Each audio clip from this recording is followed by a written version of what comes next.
देश सेवा की राह में अपनी जान न्यौछावर करने वाले वीरों पर हमारी पीढ़ियां गर्व करती हैं। हमारे देश के असली नायकों की जाबाजी की गाथाओं से इतिहास रोशन रहा है। सीडीएस जनरल बिपिन रावत की दोनों बेटियों ने धीरज की मिसाल पेश की। जरा सोचिए, जिन बेटियों के सिर से एक साथ माता पिता दोनों का साया उठ गया हो, उन पर क्या गुजर रही होगी। लेकिन जिस साहस के सामने कृतिका और तारिणी ने हालात का सामना करने का जज्बा दिखाया, वो प्रेरणा से भर देने वाला है।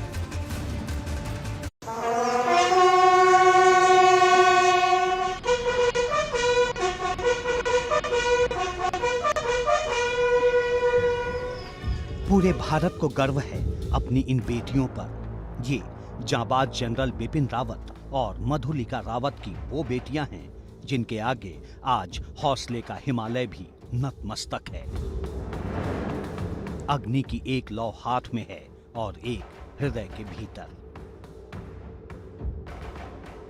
एक ही चिता पर माता पिता का पार्थिव शरीर रखा है और दोनों बेटियां सधे हुए कदमों से अंतिम संस्कार के विधि विधान पूरा कर रही हैं।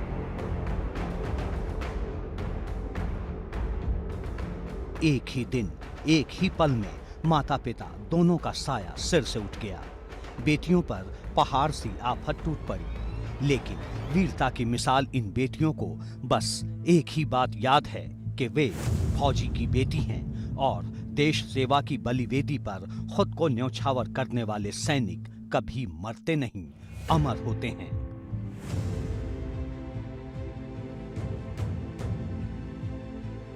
देशभक्ति की जो आग जांबाज पिता और मां के दिलों में आखिरी पल तक जलती रही, वही लौ बेटियों के चट्टानी साहस की देहरी पर भी जल रही है, जो बता रही है कि हिंदुस्तान के सैनिकों की शूरवीरता के पीछे उनके परिवार की कैसे।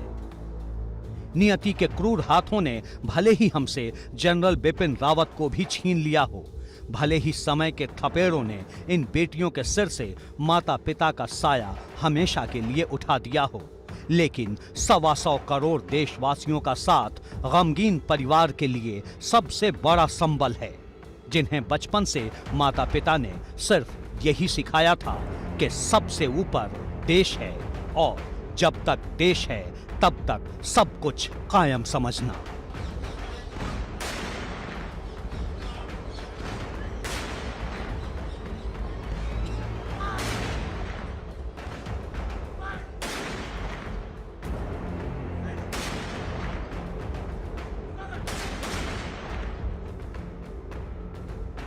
वीरता के इस ज्योतिपुंज को एबीपी गंगा का सलाम।